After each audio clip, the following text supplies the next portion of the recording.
오늘 우리는 매우 무겁고도 엄중한 질문 하나를 마주하며 설교를 하려고 합니다. 여러분이 믿고 의지하는 세상의 시스템은 영원할까요? 현대 사회는 화려합니다.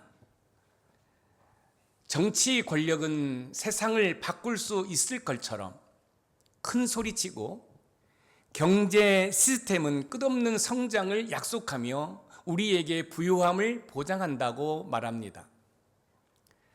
우리는 거대한 도심의 빌딩 숲을 보며 스마트폰으로 연결된 초연결 사회를 보며 인류의 문명은 견고하다고 느낍니다. 하지만 최근 우리가 겪은 팬데믹이나 예측 불가능한 경제 위기 그리고 국제 정세의 불안함을 보면서 영원할 것 같았던 일상이 얼마나 쉽게 무너지는 것을 우리는 잘 보았습니다.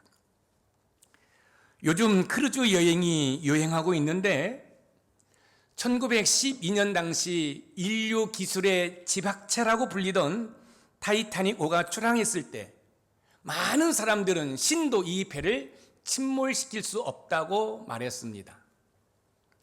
배 안에는 화려한 연회장이 있었고 부와 명예를 가진 사람들이 가득했습니다. 그러나 그 거대한 배가 차가운 바닷속으로 가라앉는 데는 그리 오랜 시간이 걸리지 않았습니다. 사람들은 배의 화려함에 취해 구명보트가 부족하다는 치명적인 결함을 보지 못했기 때문에 그렇습니다. 오늘 본문에 등장하는 바벨론이 바로 이 타이타닉과 같습니다. 성경에서 바벨론은 단순한 고대 도시가 아닙니다. 하나님 없이 인간의 힘으로 쌓아 올린 거대한 문명, 하나님을 대적하여 높아진 모든 정치, 경제, 문화적 시스템을 상징하고 있습니다. 요한계시록은 이 화려한 바벨론이 1시간 만에 무너졌다고 선언하고 있습니다. 결국 이 세상에 영원한 것은 없다는 말씀입니다.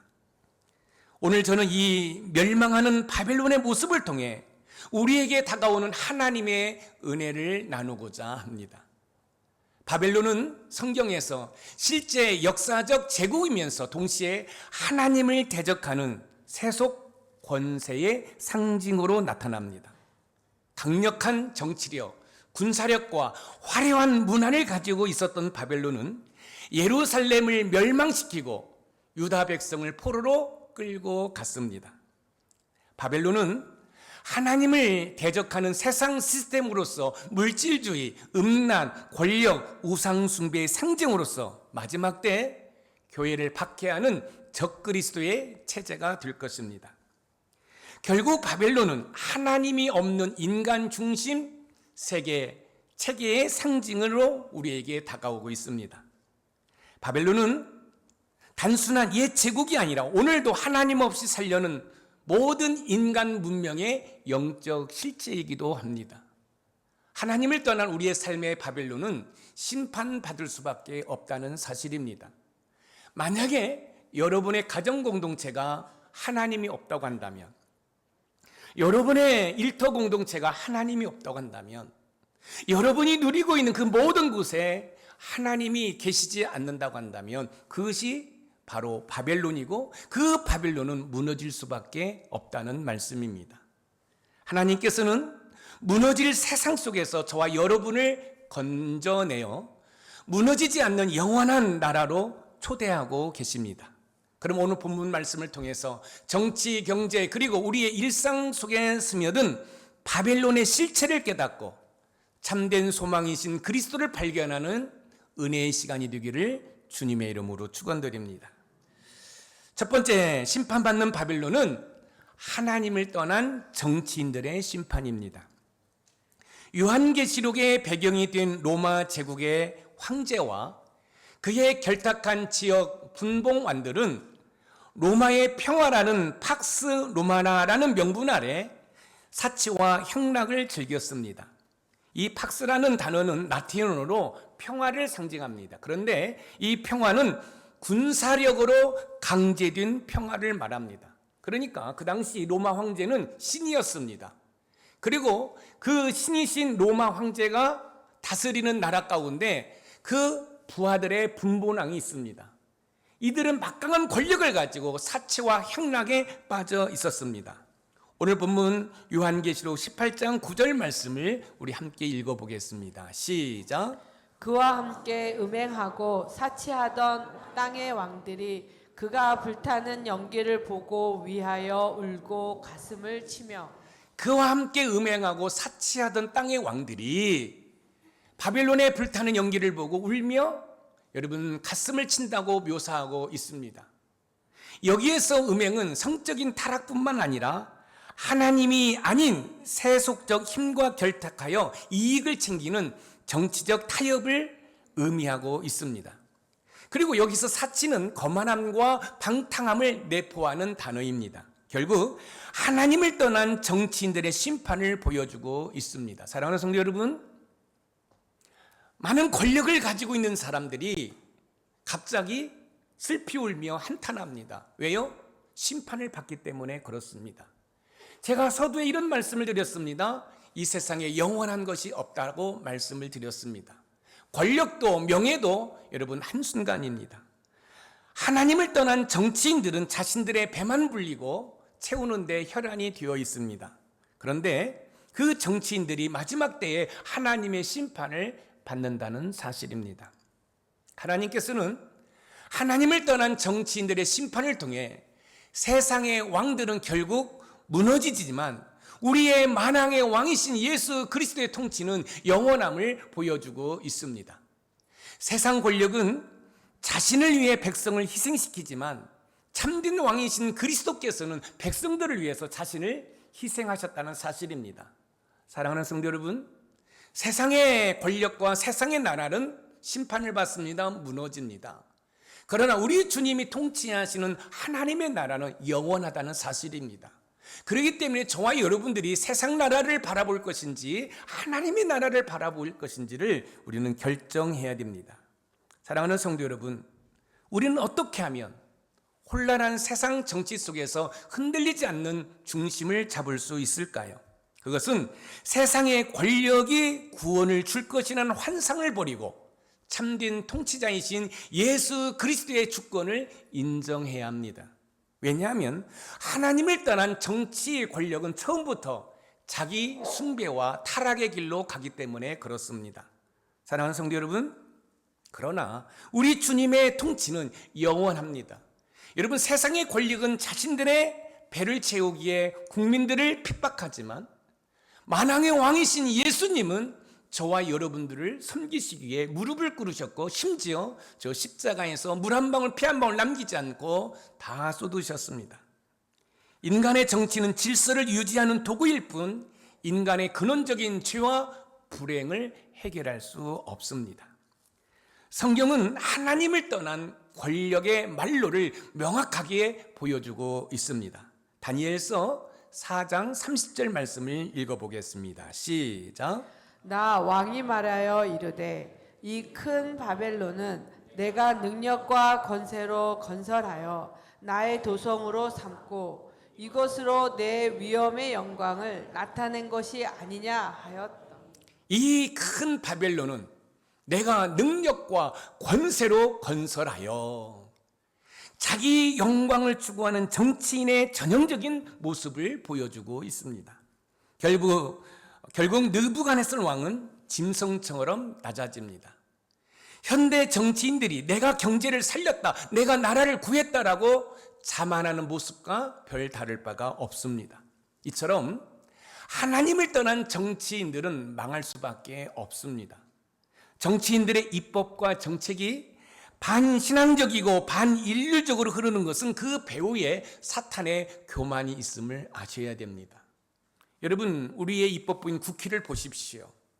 법안들 가운데 반성경적인 것들이 얼마나 많은지 모릅니다. 정치가 다 나쁜 것만은 아닙니다. 왜냐하면 바른 정치는 나라와 민족을 바로 세우기 때문에 그렇습니다. 그러나 문제는 정치 권력이 하나님 자리를 대신하려 한다는 것입니다. 그러므로 특정 정치인이나 정당을 여러분의 전부라고 여기지 마시기를 부탁드립니다. 그들은 잠깐 있다가 없어질 안개와 같습니다. 권력자들을 위해, 정당을 위해 기도하십시오. 그러나 중요한 사실은 우리의 진정한 시민권은 저 하늘나라에 있음을 믿으시기 바랍니다. 사랑하는 성도 여러분, 정치적 이념에 여러분의 영혼을 걸지 마시기를 부탁드립니다. 세상의 왕들은 자신의 권력을 유지하기 위해 여러분들을 이용할 수 있지만 우리의 왕 되신 예수님은 여러분들을 살리시기 위해 십자가에서 물 한 방울 피 한 방울 남기지 않고 다 쏟으셨습니다. 그리고 3일 만에 사망 권세를 이기시고 부활하셨습니다. 그러므로 우리가 누구에게 우리의 영혼과 삶을 맡겨야 할지 바르게 알 필요가 있습니다. 오늘 내가 의지하던 정치적 신념이나 유력한 사람에 대한 기대를 내려놓으시기 바랍니다. 그리고 공의와 사랑으로 영원히 다스리시는 예수 그리스도에게 여러분의 충성을 맹세하는 그런 결단과 시간이 되기를 소망합니다. 이것이 심판의 날에 무너지지 않는 유일한 길이기 때문에 그렇습니다. 두 번째, 심판받는 바벨론은 하나님을 떠난 경제인들의 심판입니다. 심판받는 바벨론을 통해서 하나님을 떠난 정치인들은 물론 경제인들의 심판을 보여주고 있습니다. 오늘 본문 요한계시록 18장 11절에서 13절 말씀을 우리 읽어보겠습니다. 시작. 땅의 상인들이 그를 위하여 울고 애통하는 것은 다시 그들의 상품을 사는 자가 없음이라. 그 상품은 금과 은과 보석과 진주와 세마포와 자주 옷감과 비단과 붉은 옷감이요 각종 향목과 각종 상아 그릇이요 값진 나무와 구리와 철과 대리석으로 만든 각종 그릇이요 계피와 향료와 향과 향유와 유향과 포도주와 감람류와 고운 밀가루와 밀이요 소와 양과 말과 수레와 종들과 사람의 영혼들이라. 땅의 상인들이 그를 위하여 울고 애통하는 것은 다시 그들의 상품을 사는 자가 없음이라 해서 땅의 상인들이 지금 울고 있습니다. 그 이유는 다시는 그 상품을 사는 자가 없기 때문에 그렇습니다. 여기서 상품은 배의 선적 화물을 뜻합니다. 이는 단순한 물건이 아니라 탐욕의 결정체입니다. 특히 사람의 영혼을 상품 목록에 넣은 것은 인간을 수단화하는 경제 시스템의 비인격적인 그 모습을 지금 폭로하고 있습니다. 역사적으로 로마는 전 세계의 물품을 빨아들이는 블랙홀이었습니다. 금, 은, 보석부터 시작해서 13절 끝에는 사람의 영혼까지 거래했기 때문에 심판을 받을 수밖에 없습니다. 사람의 영혼까지 거래했다는 것은 바벨론의 타락이 얼마나 비인간적이고 반하나님인적인 것을 지금 폭로하고 있습니다. 지금도 사람의 성을 사고팔고 있지 않습니까? 그뿐만 아니라 비윤리적인 일들이 얼마나 많이 일어나고 있는지 모릅니다. 그래서 여러분, 이 맘모니즘, 이 물질이 우리의 주인이 되었습니다. 그래서 여러분, 이 여자를 돈을 주고 사고 남자를 돈을 주고 사는 그런 시대가 바로 우리가 살고 있는 시대라는 말씀입니다. 하나님께서는 경제인들의 심판을 통해 물질은 한순간에 사라지는 것임을 저와 여러분들에게 보여주고 있습니다. 그리고 우리에게 참된 부요함은 돈이 아니라 우리를 위해 가난하게 됨으로 우리를 부요케 하신 예수 그리스도라는 사실을 우리에게 보여주고 있습니다. 고린도후서 8장 9절 말씀을 우리 읽어봅니다. 시작. 우리 주 예수 그리스도의 은혜를 너희가 알거니와 부요하신 이로써 너희를 위하여 가난하게 되심은 그의 가난함으로 말미암아 너희를 부요하게 하려 하심이라. 그의 가난함으로 말미암아 너희를 부요하게 하려 하심이라. 우리 주 예수께서는 하나님의 아들이십니다. 그런데 저와 여러분들을 구원하시기 위해 인간의 모습으로 오셔서 십자가의 수치를 당하시고 죽으셨습니다. 왜 하나님의 아들께서 흉악한 주인들이 져야 하는 십자가를 지셨을까요? 그것은 저와 여러분들을 구원의 부요함으로 하나님의 자녀가 되게 하기 위함입니다. 그러므로 저와 여러분의 참된 부요함은 돈이 아니라 예수 그리스도이십니다. 그런데 문제는 신앙생활을 하는 우리마저 주님이 아니라 물질을 따라간다는 것입니다. 여러분, 물질이 다 나쁜 것은 아닙니다. 물질이 있어야 하나님의 일도 할 수 있습니다. 그런데 문제는 하나님이 없는 물질은 그 물질이 우리의 삶의 우상이 되어서 우리를 그릇된 길로 인도하는 것이 문제인 것입니다. 저는 우리 높은 샘물교회 모든 성도들이 하나님의 은혜 가운데 다 부유하게 사는 은혜가 있기를 소망합니다. 그런데 중요한 사실은 그 물질 가운데 하나님의 은혜가 있으셔야 된다는 사실입니다. 그럴 때 우리는 물질의 바른 개념을 가지고 삶을 살아가게 되는 거지요.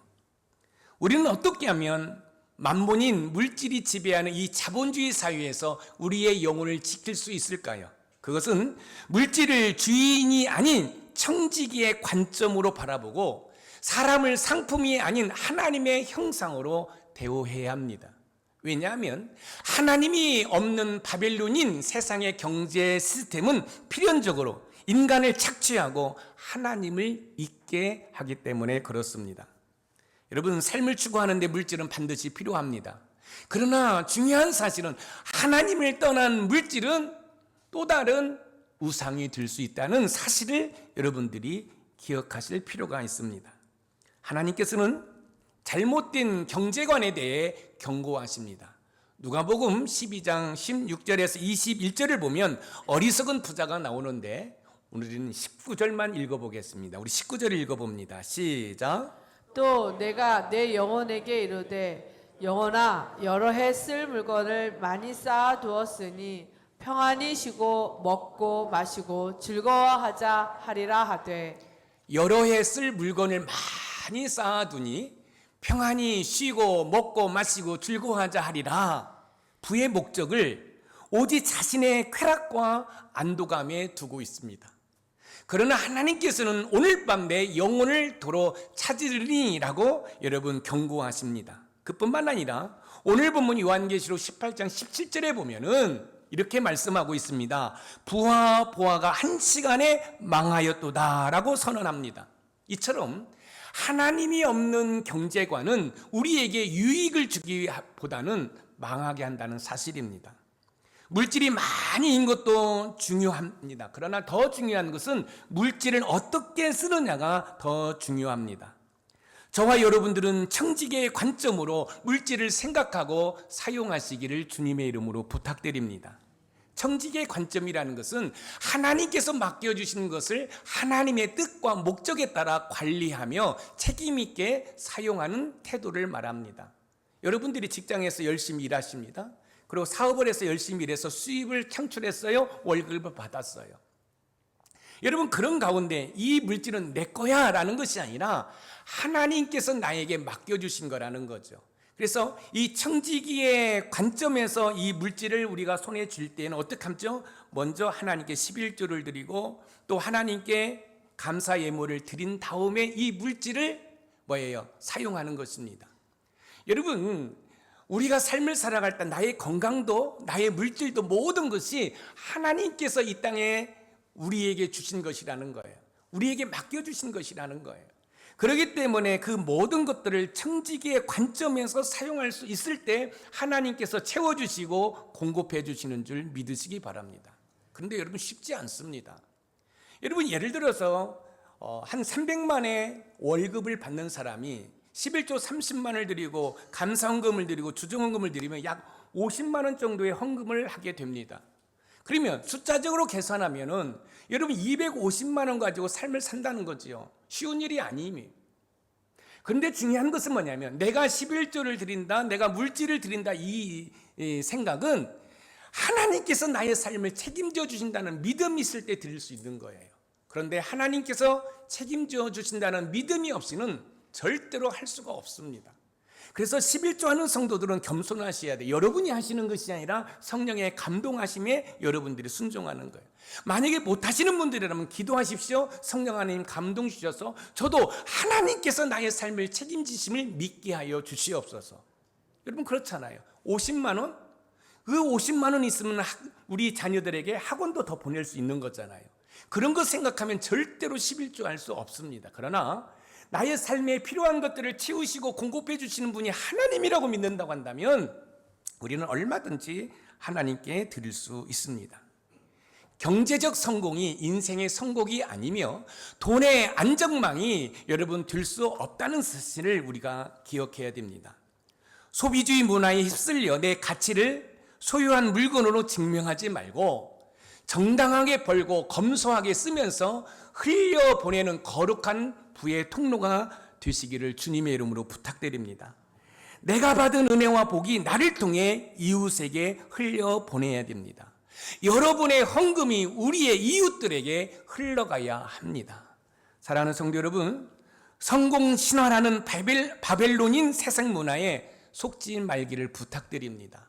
주가는 폭락할 수 있고 부동산은 무너질 수 있습니다. 그러나 하늘에 쌓은 보물은 도둑맞지 않는다는 것을 기억할 필요가 있습니다. 사랑하는 성도 여러분, 물질은 이렇게 쓰는 것입니다. 제가 이 말씀을 드리는 것은 자랑하려고 하는 것이 아니라 여러분들의 헌금이 우리의 이웃들에게 흘러가야 된다는 것을 말씀드리기 위함이에요. 그래서 여러분들이 들으신 말씀이지만 또 이해를 하고 들으셔야 돼요. 우리 교회가 20주년에 여러 가지 계획을 세웠습니다. 그 중에 하나가 뭐냐면 책자를 만들고 기념품을 만들고 여러분 맛있는 음식을 먹는 것이었습니다. 그런데 기도하는 가운데 성령 하나님께서 그것을 원치 않는다는 사실을 깨닫고 멈췄습니다. 그리고 우리 교회가 이 청담마을에 있기 때문에 청담마을 주민들에게 여쭤봤습니다. 여러분들에게 필요한 것이 무엇가 있을까요? 우리 교회가 20주년이 되었는데 우리 청담마을 주민들을 위해서 뭔가 하고 싶습니다. 이때 청담마을 주민들이 이런 말씀을 하셨습니다. 목사님, 우리 마을에는 마을회관이 없으니까 컨테이너 박스 하나만 사주시면 고맙겠습니다.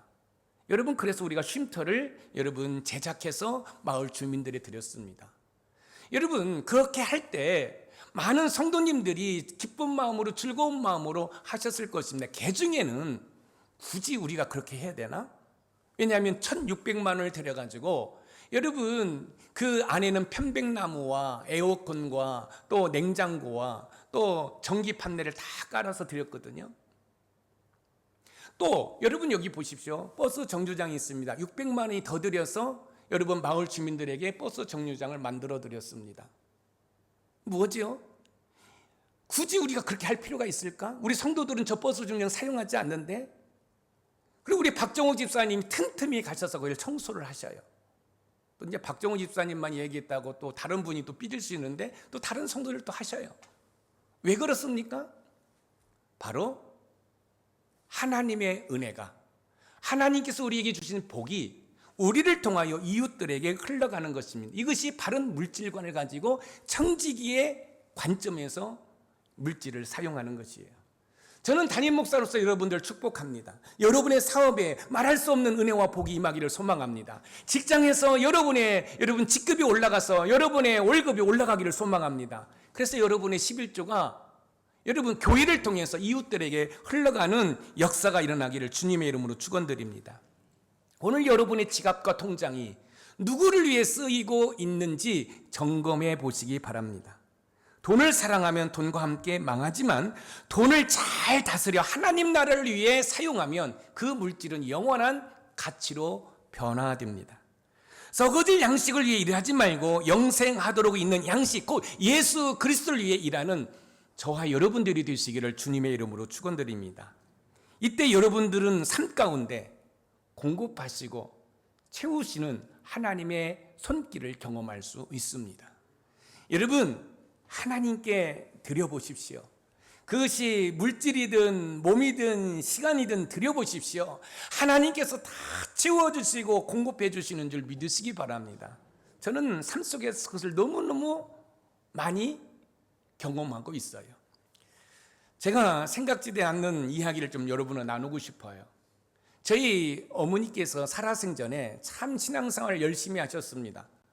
농사를 짓고 처음 것들은 자전거에다가 실어놔요. 그러면 저는 알지요. 이거 목사님 갖다 드리라는 거예요. 그래서 저는 목사가 될 것을 생각하지도 않았어요. 왜요? 목사는 성도들이 갖다 주는 것으로, 먹는 것으로 생각했어요. 그런데 그 어머니께서 제가 이제 신학교를 간다고 하니까 이런 말씀을 하셨어요. 우리 김전도사는 베푸는 목사가 되었으면 좋겠어. 주는 목사가 되었으면 좋겠다고 저한테 말씀하셨습니다.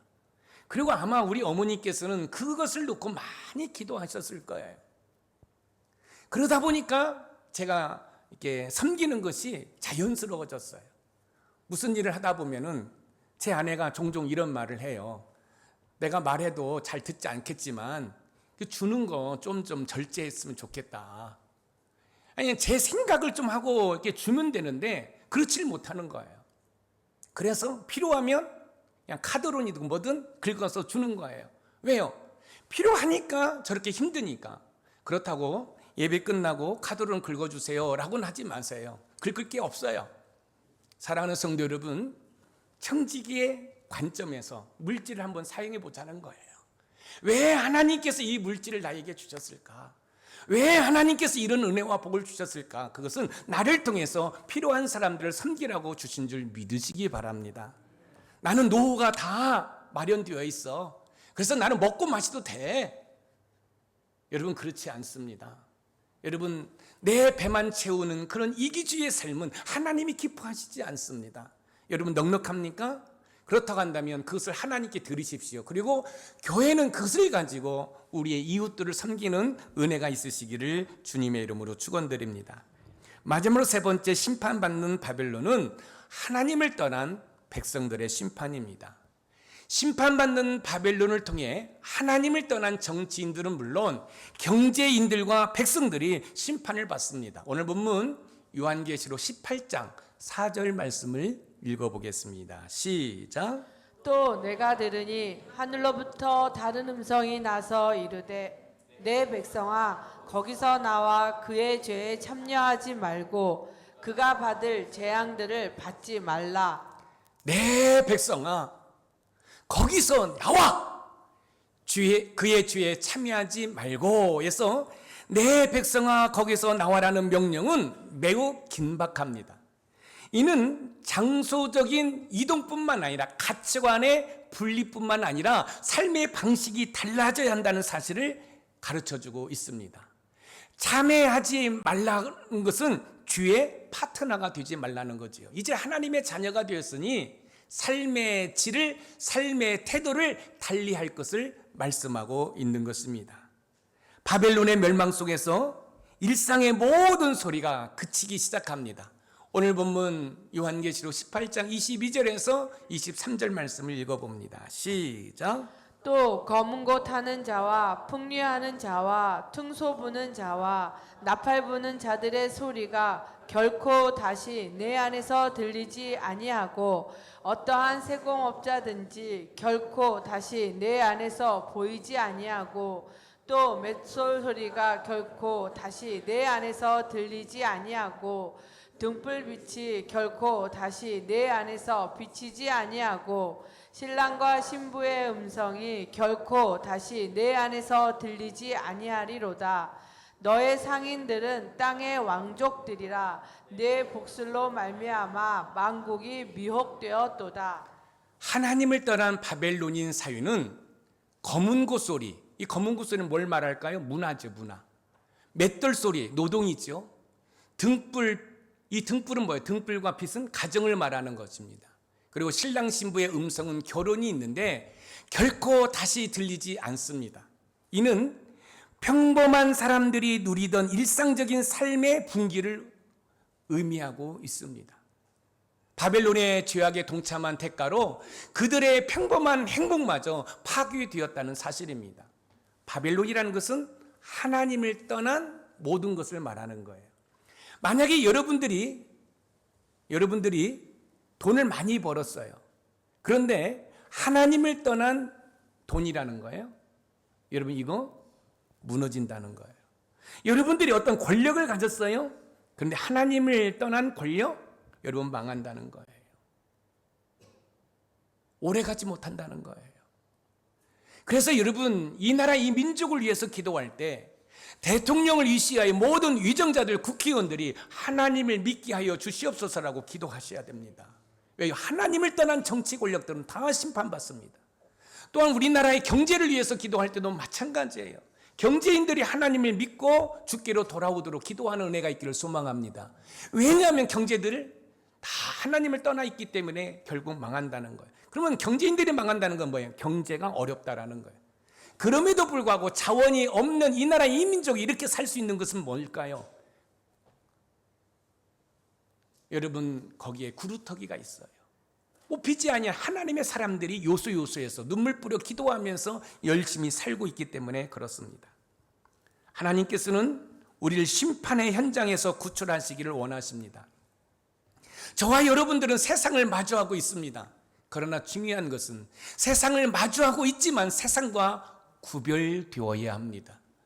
예수님께서는 저와 여러분들이 세상에 속히 있지 않았기 때문에 세상이 저와 여러분들을 미워한다라고 말씀하고 있습니다. 왜 세상은 우리를 미워할까요? 뇌물을 받고 눈 감아주지 않기 때문에 그렇습니다. 휴식할 때 식사만 하고 2차, 3차는 가지 않기 때문에 그렇습니다. 세상 문화에 휩쓸리지 않기 때문에 여러분, 세상은 우리를 미워할 수밖에 없습니다. 한번 생각해 보세요. 누구를 비유들어서 얘기할까요? 자, 우리 휘선이가 왔어요. 자, 우리 휘선이가 왔어요. 자, 우리 휘선이가 오랜만에 우리 조 목사님이 오셨다고 해서 반가워서 왔는지 아무튼 왔어요. 자, 휘선이가 절친이 있어요. 절친이. 근데 휘선이가 애인이 없어요. 그래서 이 절친이 이 친구가 애인하고 이제 여자친구들과 함께 모임을 주선을 했어요. 그런데 그 모임이 언제냐면 주일날, 세상 말로 하면 일요일 10시인 거예요. 그런데 휘선이가 하는 말이, 아니야, 나 오늘 교회 가야 돼. 야, 휘선아, 내가 너를 위해서 쭉쭉빵빵 다 이렇게 해가지고 지금 자리를 마련했는데 너 가버리면 나는 어떻게 하라고. 그럼에도 불구하고 휘선이가 그 자리를 외면하고 왔을 때 그 친구는 휘선이를 향하여 뭐라고 하겠어요? 내가 이 자리를 마련하기 위해서 내가 얼마나 물질을 쓰면서 애썼는데 너 그럴 수 있느냐고. 너 다시는 상종하지 않겠다고. 이렇게 세상이 여러분들을 미워하셔야 된다는 거예요. 여러분, 오늘 동창회가 있어요. 동창회 때 여러분 여러 가지 일들이 있을 수 있잖아요. 정말 반가운 친구를 만날 수도 있고 또 내가 짝사랑했던 사람을 만날 수가 있어요. 그래서 다 나오라고 했는데 그날이 주일이에요. 그래서 내가 안 갔어요. 그래서 동창들이 나한테 욕했어요. 여러분, 그런 삶을 살아내셔야 된다는 거예요. 그런데 우리가 그렇지 못한다는 게 문제라는 거예요. 그래서 결국은 이 바벨론, 하나님이 없는 그 모든 정치 권력이나 물질이나 사람들은 여러분 심판받는다는 사실을 기억하고 우리가 믿음 생활을 하셔야 됩니다. 우리는 어떻게 하면 바벨론의 문화 속에서 멸망하지 않고 살아남을 수 있을까요? 죄악된 문화에 젖은 아니란 삶을 회개하고 거기서 나오라는 주님의 음성에 즉각 반응해야 합니다. 왜냐하면 죄에 대한 무감각은 결국 우리를 심판의 자리로 끌고 가기 때문에 그렇습니다. 우리는 남들도 다 그렇게 사는데 라고 말하며 바벨론의 죄에 동참하지 않는 은혜가 있으시기를 주님의 이름으로 축원드립니다. 성경은 세상 문화에 동화되는 위험성을 우리에게 경고하고 있습니다. 예레미야 51장 6절 말씀을 읽어봅니다. 시작. 바벨론 가운데서 도망하여 나와서 각기 생명을 구원하고 그의 죄악으로 말미암아 끊어짐을 보지 말지어다. 이는 여호와의 보복의 때니 그에게 보복하시리라. 바벨론 가운데에서 도망하여 나와서 각기 생명을 구원하고, 구약에서도 하나님이 없는 바벨론은 심판의 대상이었고 탈출만이 살 길이라고 교훈하고 있습니다. 그래서 요한은 세상을 사랑하지 말라라고 권고하고 있어요. 요한일서 2장 15절을 읽어봅니다. 시작. 이 세상이나 세상에 있는 것들을 사랑하지 말라. 누구든지 세상을 사랑하면 아버지의 사랑이 그 안에 있지 아니하니. 이 세상이나 세상에 있는 것들을 사랑하지 말라. 육신의 정욕, 안목의 청료, 이생의 자랑은 아버지께로부터 온 것이 아닙니다. 어둠의 영 사단 마귀에서 온 것입니다. 그러므로 결국은 망한다는 것입니다. 사랑하는 성도 여러분, 여러분의 주변을 한번 살펴보십시오. 여러분의 삶을 점검해 보십시오. 혹시 하나님이 계시지 않는 것에 여러분들이 심취되어 있습니까? 빠져 있습니까? 그렇다고 한다면 주님의 음성을 들으셔야 돼요. 빨리 나와라, 빨리 나와라.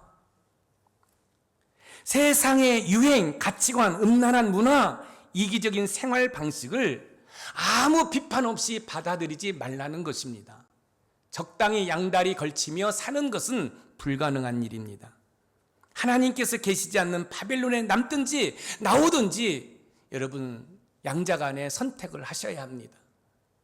스마트폰, 미디어, 술자리 문화 등 나를 하나님과 멀어지게 하는 구체적인 습관을 끊어내시기를 부탁드립니다. 우리 삶에는 거룩한 단절이 필요합니다. 죄악의 습관을 끌어내는 거룩한 용기를 발휘하시기 바랍니다. 내 백성아 거기서 나오라는 말씀은 협박이 아니라 사랑하는 자녀들을 살리고자 하시는 하나님 아버지의 다급한 외침이라는 사실입니다.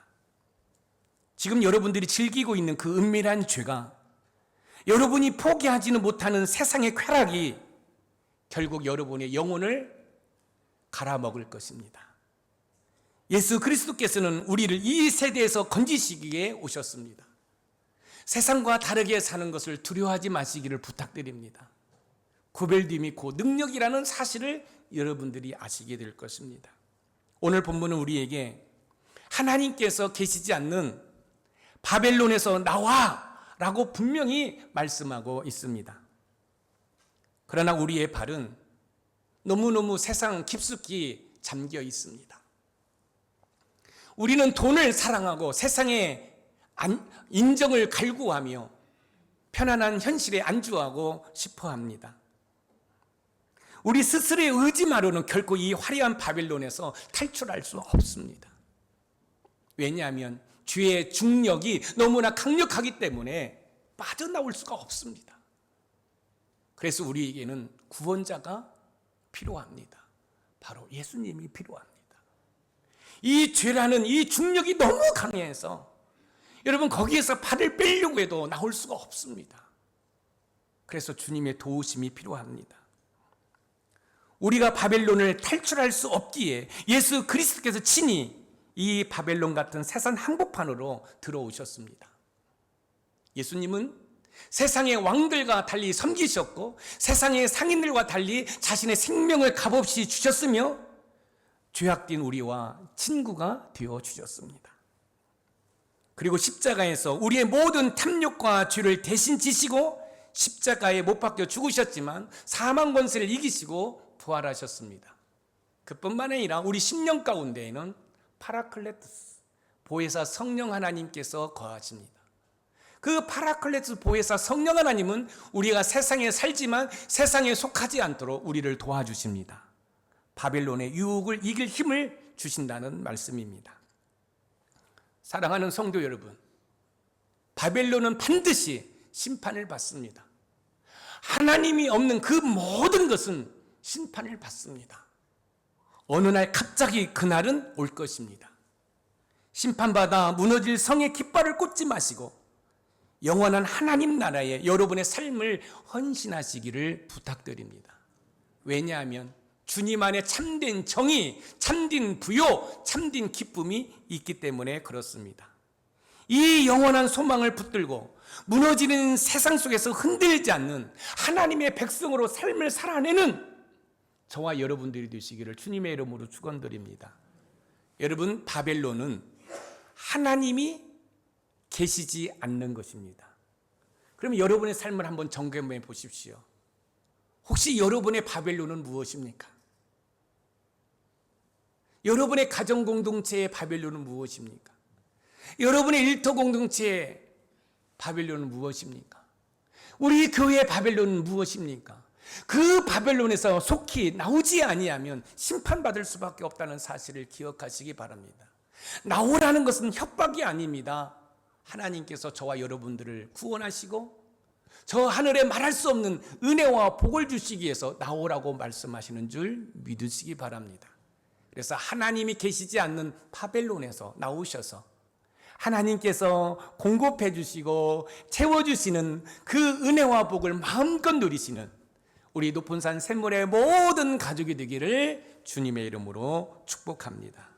오늘 말씀의 키워드입니다. 같이 읽어봅니다. 시작. 심판받는 바벨론을 통해 하나님을 떠난 정치인은 물론 경제인과 백성들이 심판을 받는다. 아멘. 여러분, 우리 대통령을 또 국무위원들을 정치인들을 위해서 기도하는 은혜가 있기를 소망합니다. 제가 우리 대통령이라니까 목사님은 뭐 이재명 판가? 아니에요. 저는 이재명도 아니고 저는 하나님의 종이에요.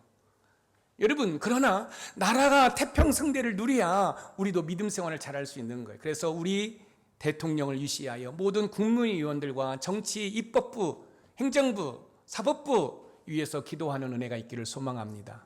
왜요? 하나님이 없는 그 모든 것은 심판의 대상이에요.